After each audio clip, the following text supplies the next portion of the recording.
GM, everybody. Welcome back to another banger show with GameGPT by Prism, AI-driven game engine dual token. We are talking all today about Web3 gaming so far. And obviously, we had to bring in some absolute goats to shore up the crowd, to shore up the speakers. So we have Larry from BlockGames, gaming, chess, and Web3 enthusiast, an experienced marketer, and head of growth. We also have BlockGames' main account. It's a cross-chain, cross-game, decentralized player network powered by universal player profiles. We have Connor with us today, JPEGs and Magic Internet Money, also trees. Can't wait to get in from head of partnerships at GameGPT.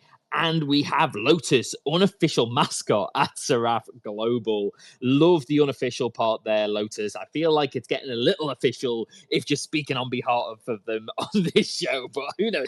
This one is going to be a cook and really excited for the show today. Connor, you excited? I can't wait to dive into this one, brother. Yeah, it's going to be a lot of fun because we're going to get to just talk about gaming. So sometimes we do different types of topics on this space, but I love when we get to talk about gaming. So yeah, I'm super, super excited. Me too, man. Me too. I do love the more open titles of these shows because it just lets you guys go wherever it wants. And look, for the speakers today, that's just going to be my big heads up of how I run these shows with GameGPT. We really just want you to take it wherever you want to take this conversation. Like, you guys are the experts. You guys are all building in this show. I've got the questions. If we need to draw back in, I've got you. But I would love you guys to really just try and be open to letting this conversation go wherever you want to take it. It's going to be a really fun show for me, and I'm sure for everybody tuning in. That being said, those who are tuning in, this is your moment. Likes and retweets, please. If you want to show support for the show today, very easy way to do it. Hit us in the comment section as well. Pop us a GM or pop us on your favorite Web3 games. Literally anything. Just a happy Tuesday. I'll take it. I'll love it. Really can't wait to get into this one. And welcome to the stage, The Gate. Also, snapshots will be stealth. Play the Bornless, loot and extract trade on the Gate. Okay, let's cook. Let's talk Web3 gaming so far. Connor, where do you want to start this, man? Like, what's the first thing? If I literally just throw the mic over to you and say, what is the first thing that springs to your mind? What's really in your eye line about Web3 gaming so far? What's the first thing that literally hits your brain?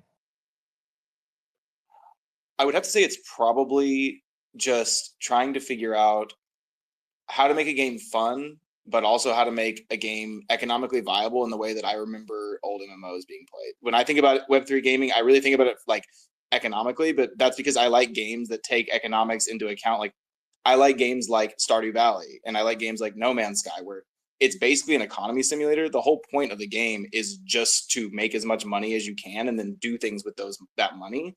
I like figuring out, okay, how does this economy work? Like, where's the arbitrage? Where is the thing that I can do something? And that might be super nerdy for some people, but I think that's fun. But when you can add that to Web3, you can add that to any type of game. You don't have to add it to just an economic simulator.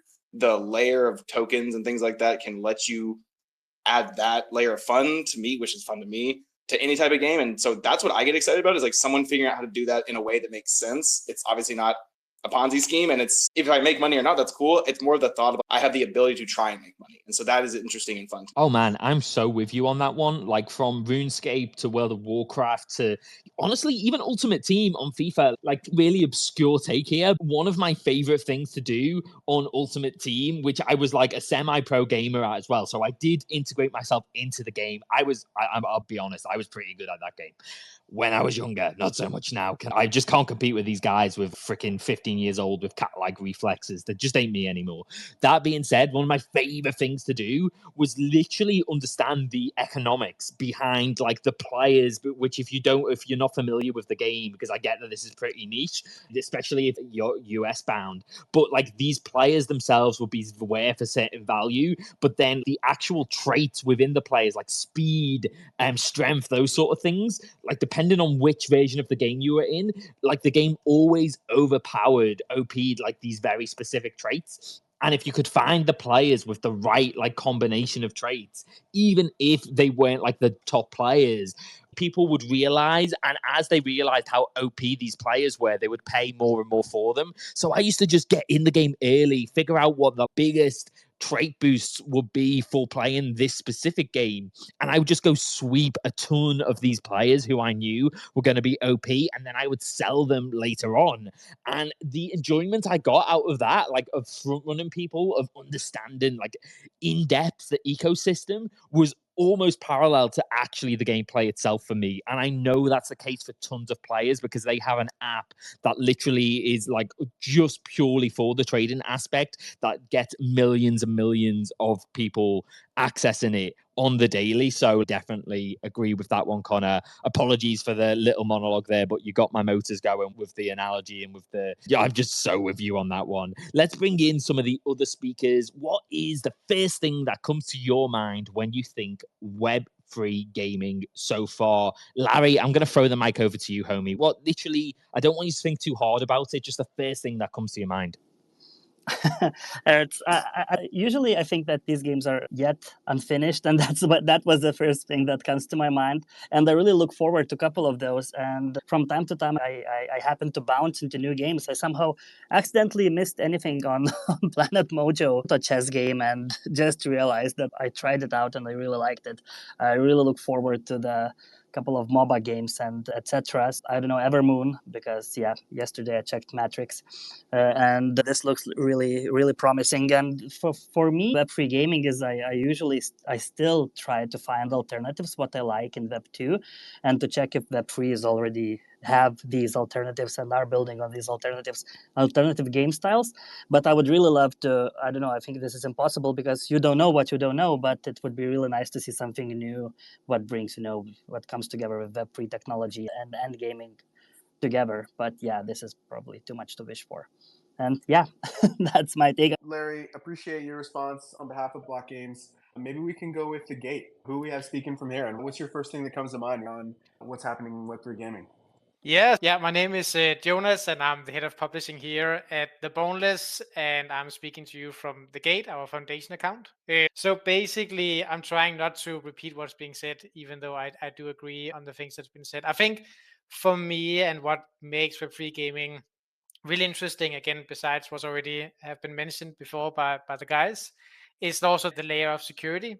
I was one of the older player in Counter-Strike. I already started in 1.5, went up to 1.6, and I was also one who spent a lot of time trading. Also did a lot of trading in EVE Online. And the number of times I've been scammed, if that's skins or economy trades or whatever, have been pretty immense on some of these games. So what we are striving for and really also hoping that Web3 kind of brings to the table is also the layer of security, removing kind of the need or the opportunity to create black markets, as you see that has happened in the skin market and the skin trading in CSGO particularly. So hopefully that will be one thing that will be solved. And I think if that can be done, a lot of gaming ecosystem like EVE Online. I also noticed other games talking about implementing this making the ecosystem as secure as possible. I think that's the way to. Lotus, I'd love your take on what is the first thing that really springs to mind when you think of Web3 gaming so far. For me, I do you think there will really be a difference between Web2 and Web3 games in the future? I think it might be just come down to the games with tokens and games without tokens. That's the first thing come to my mind. And I believe what we are doing now is just making the gap between Web2 and Web3 games smaller and smaller. So yeah, maybe in the future, like all the Web2 traditional gaming studios and the gaming industry, they would recognize like they can have a better way to distribute their revenues to regenerate the interests across all user base. So maybe they could look into the Web3 gaming. And now I think it's happening. Like more and more AAA gaming studios, they are trying to release or do some rebranding for their new gaming products just in Web3 space. That's a good thing. And For now, I didn't see any good examples for Web3 games. They have the same advantages as the traditional Web2 games, but I believe in the future we're gonna have a very. I think in the future, like all the differences are gonna be very small. Like people can choose the games with tokens they would love to play, or they just choose normal games like without the true token or true assets they can retrieve from the games. I love that take, Lotus. Devin, I'd love to bring this to you. What about specifically like the current issues with Web3 gaming? Are there any specific areas any specific challenges that you believe are specific to Web3 that we still need to navigate through and find a solution for? Yeah, good question. And I explained this on an AMA a couple of weeks ago. I believe it was like 2 or 3 weeks ago. So I'll do a quick rendition on that same response because I feel like it's pretty aptly, it's a pretty apt response to what we're doing now. But the original question was, what are ways that we can incentivize gamers better in Web3 than Web2? The thing, I think that is going to help us really stand out among traditional games. But it isn't to replace what Web2 games have already done. It's more so using our strengths to their advantage and also getting good at what Web2 has done previously. And I guess the answer of the issues for what's going on in Web3 games right now, I guess I alluded to in my preface, is that incentivization, I feel like, is going down like a little bit of a wrong path. If I were to summarize the differences between Web2 and Web3, I would say that Web3 games, the primary incentive structure for playing a game is to make money or to have some financial incentive for the reason that you're playing. But for Web2 games, it's the exact opposite. It may be notoriety, it may be bragging rights, it may be escapism, it may be so many other things, just social time, having something to do with your friends every weekend. And I feel like all of those things have been refined and honed in traditional gaming because it's been around longer.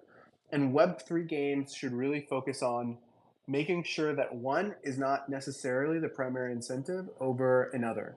Meaning, we have a token in all of our games, so we should understand how we can incentivize users in a way that is most beneficial for the ecosystem, for all players. But at the same time, if people play games up until a couple of years ago just for something to do on the weekends or for just the bragging rights or the accolades that come with saying that you're the top 1% in your side of the world, then I think we should also aim to get just as good as that type of recognition and those forms of retention in gaming versus just only thinking about the token. Having both sides, getting good at both things because we can do things that other people can't, and learning from history and still replicating on what people are doing well now, I think is going to put us in the right direction. I heavily agree with this. I think, look, there's always, when you're in such an innovative space, there's always going to be this draw to reinvent the wheel. Like we've got to make everything from scratch. This is new tech. This is new. It very much so. We can learn from gaming developers, studios, projects, games themselves. There's some really cool shit out there. That's why it's grown so quick. That's why it's one of the most innovative spaces on the planet. And one of the biggest financial opportunities on the planet right now is developing these games. When you can get it right, I do think that at the end of the day, no matter how successful the financial side of a game is, if you do not really focus on the gameplay, the fun, and double down on the experience for the gamer, those assets can't possibly continue to have value, because at the end of the day, what drives people wanting those games and wanting the assets within the games or supporting the token side is because of the fun of the gameplay and the fact that they spend their time there, and they are not going to spend time in a game that just is all about financial reward, unless it's sort of areas in the world that is more competitive than a real job, which realistically just isn't going to be the case for the most part, in my opinion. Let's keep this going. BlockGames, what's your take on this? What do you agree with Devin in terms of the biggest issues right now is maybe the over financialization And what other areas do you think could be improved? Yep, definitely. I dropped a like when Devin mentioned this part, because I totally agree with that somehow Web3 games are really incentivized via monetary value, and that's against of these actual games that are for gaming and leans towards more various casino or gambling games, which I wouldn't call online poker player gamer too much. He's a poker player, but I totally agree on that, and that needs to change by games applying more and more incentives to more and more loops to keep players playing for the sake of playing, like social aspects, to hang with friends, to do PvPs, to brag about their score, results, achievements, whatsoever. And this is what is still lacking, but I think it's just due to the initial nature of the space, and it can be solved with proper games releasing that are actually fun to play. Yeah, dude, definitely agree with that. And look, from my experience, it's not even just from the financial side, but as a gamer, what you really hate to see if you have a long-term vision for the game project you're involved in, but also you don't want to lose money. No one wants to lose money in this space if there are assets that you're picking up because you actually like the game and you want them for the long term. The biggest concerns you have is, will the game be around for the long term when you're contributing your time, your effort, and sometimes your financial side as well, the monetary aspect of these games. If you're buying additional assets rather than just playing the free to play stuff, you need to know this thing's going to be that along for the duration, and that can sometimes take you out of what is even a fun game to play. Is when you're like, yeah, but the token's dunked, and when I see how these guys are executing, they're focusing too much on the financial side and not the gameplay side. So there's all of these sort of extra things that I think Web3 gamers need to consider when they're getting involved with a project, because just the same way as a creator, you don't want to focus your whole niche or your content maybe on something that's only going to be around for the short term and building an audience around something that's only going to be there for the short term. I think that very much is symbiotically related to when you're in a Web3 game, how you have to have a long-term outlook on these things. Connor, I'd love to bring you in on this. And my next question really is a bit more broad. And it is, what makes a great game compared to a good game in any space? I think we've talked really well on like the dynamics between the two. But for our listeners, if you were looking at a game and saying, look, these are the key core components that just make a great game in comparison, what would they be? Yeah, this is a pretty interesting question, and I might have a good answer, but I might not. So if it's a bad answer, just everybody can let me know. But in my head, it's really hard to answer that, because I think partially we've had the similar topic or question at one point in another space. It was like, what makes games fun? And this is a little different, but I think it has the same idea that like fun, great, good can be opinion-based things, but they mean different things to different groups of people. For me, what makes a really great game, and something I'm just like, it really, for some reason, puts me in the immersion of a game, is like attention to detail. And when I can tell the creators were thinking about what they did when they made this, they weren't arbitrary decisions. One reason I really like Minecraft is a lot of things in Minecraft are intuitive. Even if you don't know how to build things, you can think, okay, like, how do I make a fire? How do I make a boat? What are the things I might need? And you can work your way through the game logic and game loop yourself without having to be told, go here, do this, put this together. And it may not make sense that way. I like games that are intuitive and you can really tell that the creators thought about it. And so that's what makes it one of the things that really makes a game great to me. I don't know if that's the case for everybody, but in general, it could be for any game and it may not be the same thing. But if I can tell the people who made that game really put effort into it, even if I don't even like the genre, I'll play it because I'm like, I'm just thoroughly impressed by this. So that could be one thing, but I'm sure there's a ton of other ways that make something great. I definitely agree, and it is a super tough question. And whether it's a great game or a game that is hyper successful, I think there's nuance even there, and definitely something that I'd love to dive into with the other speakers. Before I give my take, though, on whether that was a good answer or not, I want to lean into the other speakers here and just see where they take this. Let's go over to the gate. What is your take on what makes a great game in comparison to a good game?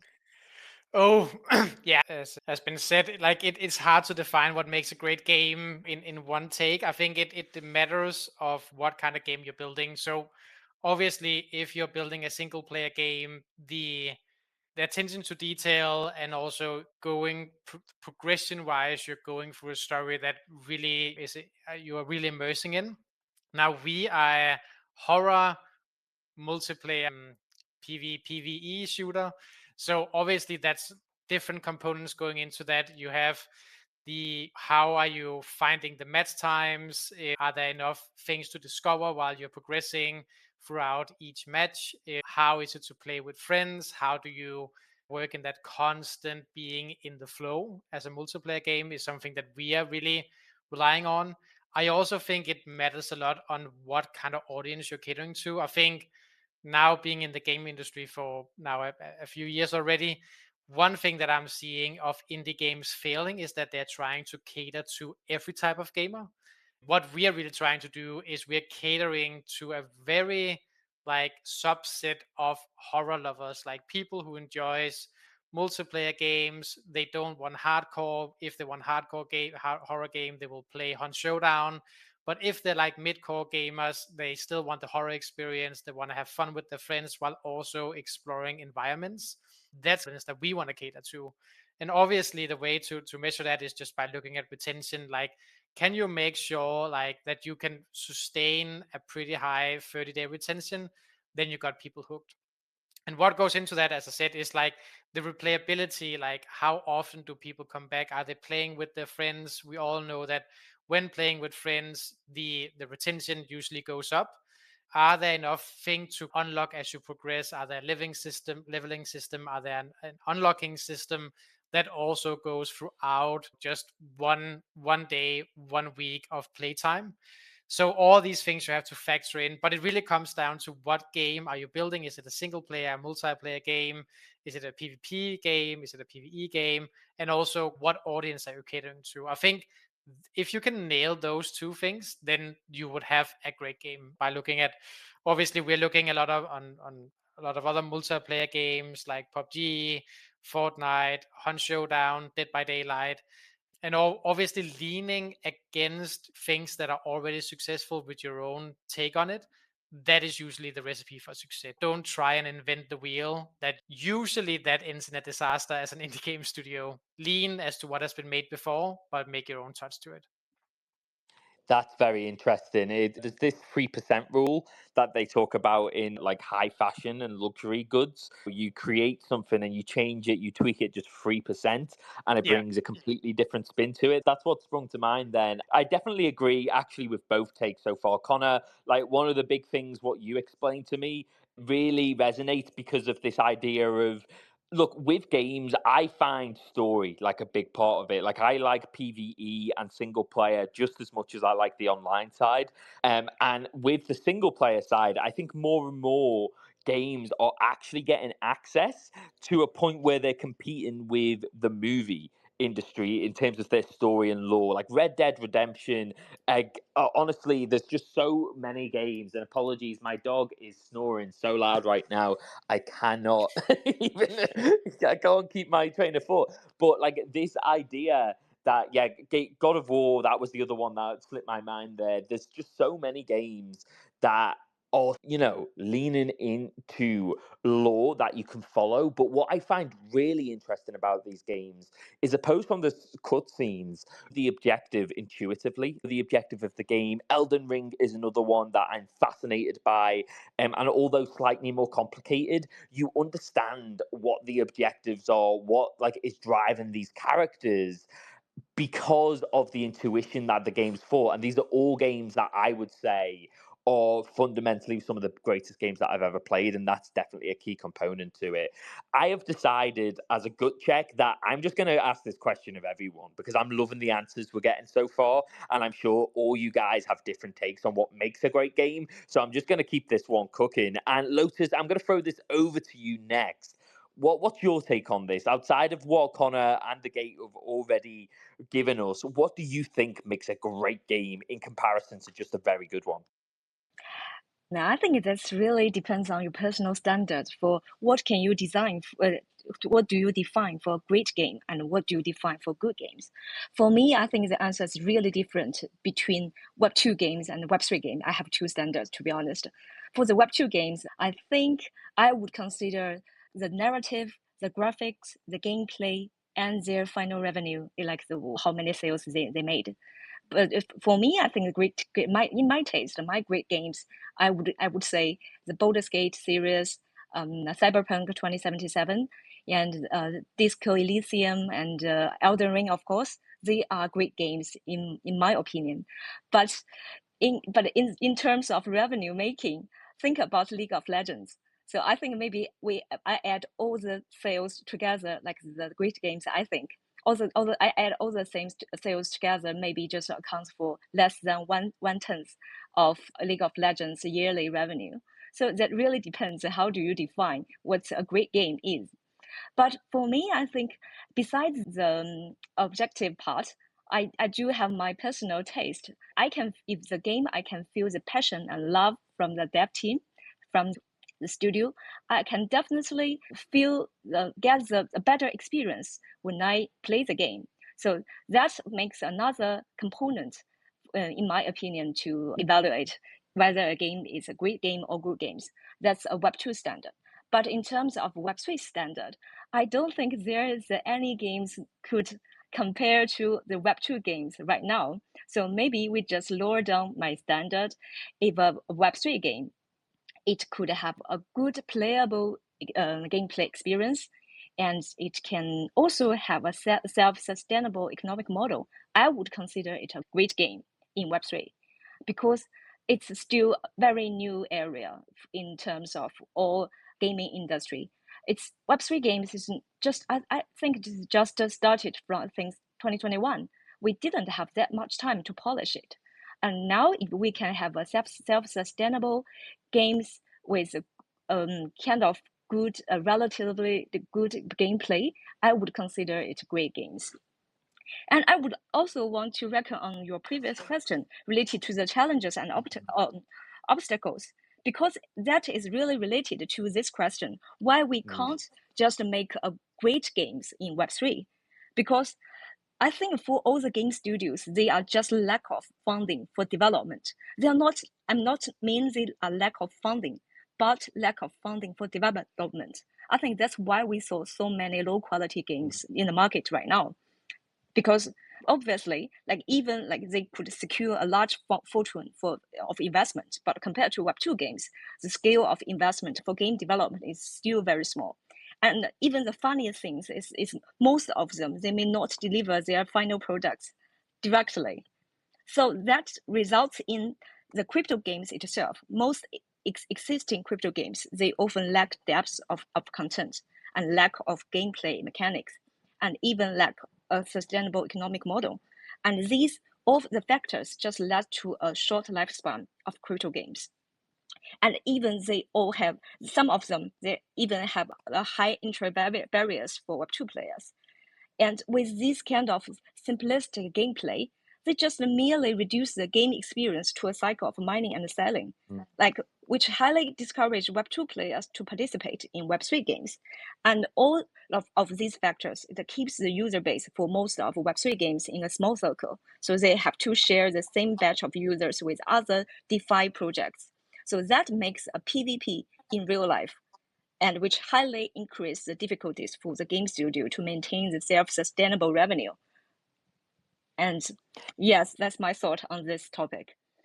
I love the breakdown. I love the breakdown of Web 2 and Web 3. I think you're so right on that DeFi point at the very end there.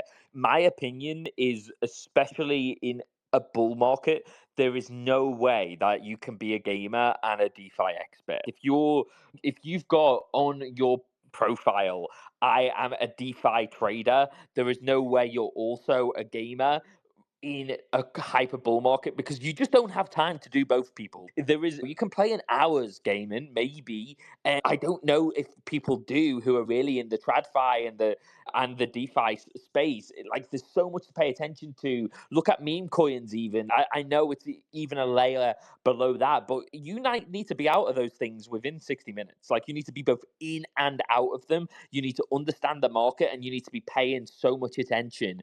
Then you need to also be paying attention to the countless content creators, DeFi platforms, staking platforms, all these things. Like, I don't believe anyone, put it this way, who is making money in DeFi, who like genuinely is bringing in an income, can do both. So if they are seeking your game as another opportunity to bring in funds, I've got to think that is because you have leveraged that game so close to what a DeFi platform does that it really can't be competitive as a game, for the same reason you can't have a gamer and a DeFier in the same space. Maybe that's a really hot take. I would love to keep this conversation going and see if you guys agree or if you think I'm out to lunch on that. My experience, at least, was I couldn't do it. So maybe I'm projecting. Devin, I'd love to bring you in on this because we heard Connor's take. We've heard a bunch of speakers' takes on this. I'd love to get your take to see if it is similar to Connor's or if you weigh this differently in terms of what makes a great game. Yeah, I think everyone has had amazing responses. And I think everyone's own experience in game development and also just being an avid gamer has definitely shined through in everything that they've said. Because I fancy myself as a contrarian, I'm going to take a little bit of a different point of view. And I guess what I can say, and the perspective that I'm going to take is that's not a gamer, just because I know it's new, because everything about gaming has probably already been said. So the way that I would evaluate whether a game is great is probably the same way that I would evaluate if a company is great or a business is great. And that would be, like many people have already said, if there's like passion involved. But one of the most easy corollaries on if someone is quote unquote passionate about something is if if the product or service that someone is building is meant for them, meaning they're building the game that they want built into the world. They're a fan of it, and it is their mission to manifest this thing that they've always wanted into the world. That is what I would think is what makes a great founder, it makes a great company direction, and it makes something great. Now to try to bring this into game development, um, in terms of what a company will do if they really have that really strong value tie to what they're building and the passion that they have behind it, is it means they'll do the things that don't really scale. They'll do the things that are very small and are probably, when you weigh out the pros and cons, not worth doing, but it actually makes sense to do because they want to make sure it's as perfect as possible. And in a business, you may say, okay, we've gotten 2 or 3 customer complaints and customer service tickets that came in about this very small thing. So I'm going to go ahead and build something for it or build a feature that makes sure that this small subset of people that have found my product or service confusing or not intuitive or a little hard to manage easier. I think the way that kind of translates into game development is the very small things, sound design in like very small areas versus like wide open spaces, or sound design whenever you're like in hallways. It can go towards the amount of tutorials that you put into the game to just make sure that everyone's on board. It can translate to maybe animations and the depth of lore that happens inside of the game. Those little things that, when you weigh out the pros and the cons, may not seem scalable, are done through sheer passion because they feel that this is something that they want done, because the quality is something that they can measure, like the time that they put it in their life too, is really where it comes from. That is where I think about it. And I think there are words that we use to explain all of these things, like immersion or maybe high quality, or all of these things that people can go to, like atmospheric. But overall, that's my opinion there. And yeah, like I said, I wanted to not step on any toes for everyone that's already responded, but yeah, I really enjoyed this topic. Thanks, Devin. And that was a roller coaster, dude. At first, I thought you were going to be like, what makes more money? And I was going to be like, whoa. Instead, you went the complete opposite route and you went for passion. I heavily agree with that. And I really do think that the financial focus, we talk about it a lot in Web3, but it exists in Web 2 as well. And it does, I think, create a real problem for Web 2 games right now, which is overly focusing on their financial output means it's ripe for disruption, because we're seeing projects, we're seeing game studios make decisions based on safety and based on size of studio. If you've got a game studio with hundreds and hundreds, if not thousands of employees, the idea that you can really push the boat on innovation and take those big risks becomes smaller and smaller to me. And we've seen that in Call of Duty. We've seen that in a ton of different games right now where, you know, Battle Royale, whatever it might be, they're just cyclically going through the same motions, because to like really push the boat out on these things would mean risking the player base that keeps coming back and spending money time and time again, which means in this space, following that passion is, I've never heard so frequently, and the Gate are a perfect example of this, PvE. And honestly, some of my best experiences have been as a gamer, PvE, where it opens up to multiplayer. I'm thinking Halo 3. I'm thinking, if you want to go horror, Left 4 Dead, like literally was brought up on another show. Like, those experiences are some of the best experiences that I've had in gaming, but they just filtered away. And I haven't seen really great examples of that since. And I'm seeing that time and time again in this space. More and more people talking about PvE, more and more people talking about how to really unlock spectators and really innovate in the gaming space in different ways that we're just not seeing so much in Web 2 right now. So Devin, really heavy agree with that one. Larry, I haven't brought you into this yet, so I've given you the most difficult option here, because you're going to have to come in when everybody else has had their say. I'm going to give you an out, though, and I'm going to ask you the follow-up question, which we're then going to go to some of the speakers around, which is, what's your prediction on Web3 gaming a year from now, too? So if you want to highlight what makes games great to you, by all means, go down that route. But I would also love to open this up to what you think makes games great a year from now. Are they the same things that make games great right now, or are there going to be some other cool things that are going to open up with blockchain, with VR, with AI, with all these tech disruptions coming into? Sure. Yeah, I really loved the previous topic, but I can slowly elaborate on that, because and to shift to this new question, but what's happening next year? But yeah, basically, in my opinion, what makes games good is time. And, and shifting into the next year's topic, I expect that games will be simply better. We've seen games from 2021, and we can see how are they evolving. We see more better titles, more alternatives to Web 2, MOBAs, RPGs, strategy games, whatever. And we see more and more of those. We are being developed further. These companies have raised pretty decent sums to keep on building for a couple of, or 3 or even 5 years more. And I hope they will do that and will make those games better. And I think it will just get better. And as for some monetary incentives, etc., I'm not sure, as mentioned at the start, I don't know what I don't know, but I hope someone invents some cool alternative how can on-chain assets can be used in Web3 gaming in general. And yeah, I really love one example. I always bring it up. I really love Baldur's Gate 3 as a game, and it has been built, I think, for 7 years, and the company Larian Studio that has been building it, we're working in 24-hour cycles with offices in Toronto, Western Europe, and then Asia to keep that 24-hour development loop. And this is pretty impressive. And even with that, it took 7 years to make a game like that. So yeah, it needs time. That's such a great take, and there's so many follow-ups I have for you. I'm gonna just ask the one though, Larry, because I am conscious of time and want to make sure we can get back to GameGPT. Do you feel that time is going to be as valuable with all of these other developments that we're seeing in the gaming and tech space? For example, AI and the speed that is generating, I think some tools specifically as well, Unity, Unreal Engine, removing some of the coding heavy moments. Do you think time is still going to be as relevant tomorrow as it is today?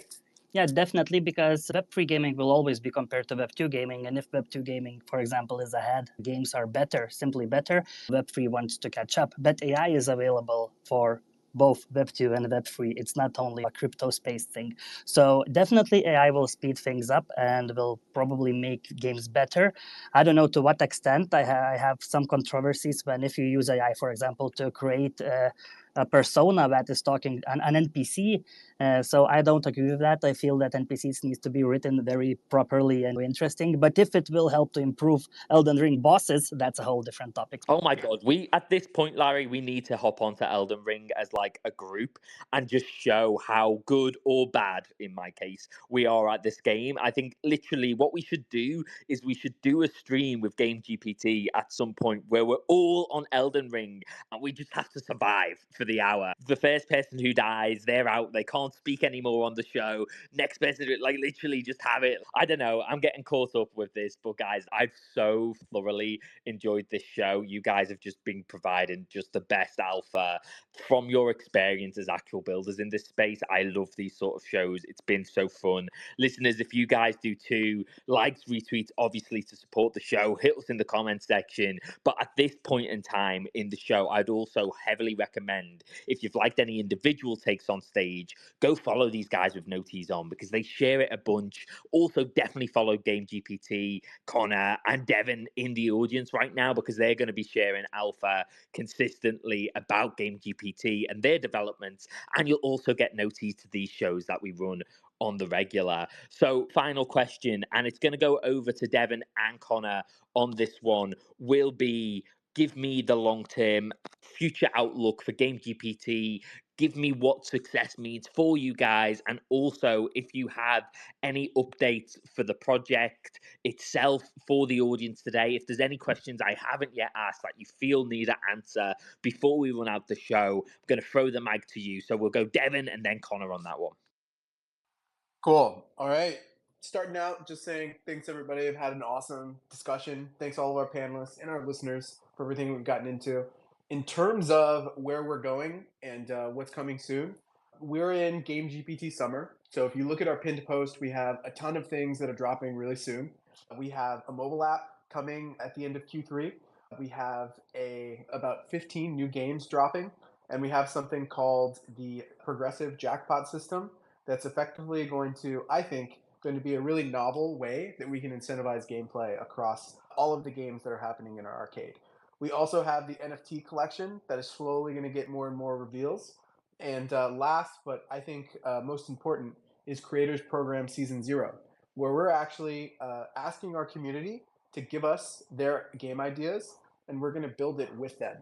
So maybe I can pin the post, but we are in the last stages of the Creators Program Season 0, where we're taking applications and people, if they want to, can actually get their game built with us. I'm going to share that into the space right now. Cool. And everyone should see that in the top of the Jumbotron. In terms of actually responding to Jack's question, and I'll keep this short on where we're going, what we're doing, as everyone may or may not know, just like the name implies, GameGPT, we're an AI model that actually can build blockchain-based hyper-casual games. So if you think games like Fruit Ninja, Subway Surfer, Temple Run, Angry Birds, any of the Bubble Pop games or bubble shooters, any of the Candy Crush type games, anything hyper-casual that you've ever seen on a mobile app that is like this viral-based short-form game, that is what our AI model is really good at building. And that is effectively coming very soon for everyone else to build their own game. Until the model is perfectly refined and we can have hundreds, if not thousands, of games built, we're actually self-publishing our games under the GameGPT Arcade. We have some games already playable on our website, but we actually have a mobile app as well coming in the next 1.5 months that will be another way to consume all of the games that we're building. So in terms of the future and where I think we're going, we sit on the intersection of game development and AI, right? In terms of where I think AI is going to intersect with gameplay, it's going to do pretty much what it does with every industry. Anything repetitive, anything highly specified already, and anything that effectively creates technical derivation, it's going to be really good at building. So any existing game that has been built a multitude of ways, whether that's battle royales, whether that's music games, whether that's fighting games. I think AI models are going to be able to build these types of games really well. Where I think AI is not going to be very good at is building unique type games, games with a twist, games that merge genres, games that do things that have never been done before. I think that's where the industry of unique game development is going to go with the onset of AI. But also, I think in terms of what AI can actually do in terms of the pros, is it's going to be able to customize gameplay in a way that no one's ever played before. Playing a battle royale where the map is constantly changing because of AI and it's changing in a way that you want it to because it knows your personality is something that's never been thought of before. But just that is one example of many games that are going to be able to have this customization factor added to it. So I'm excited for everything that we're doing, and the future of what gaming will be.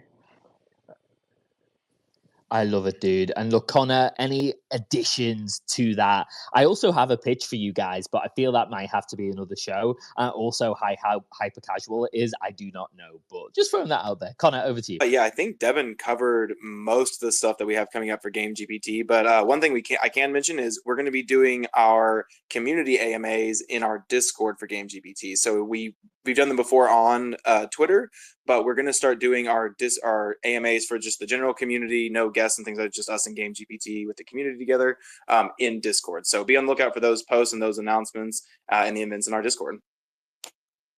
Oh, I love that. Love that, guys. I think honestly, yeah, when really leaning into your community and giving them those opportunities is huge, and big advocate of that. So love you guys doing that. Look, again, just huge thank you to all of the speakers. Thank you, Larry, BlockGames, The Gate, Lotus. Thank you, Connor and Devin on the main GameGPT account for just really just producing an awesome show that I thoroughly enjoyed as a listener, not just as a co-host. And really thank you to all the listeners who have tuned in. I hope you guys enjoyed it half as much as I did.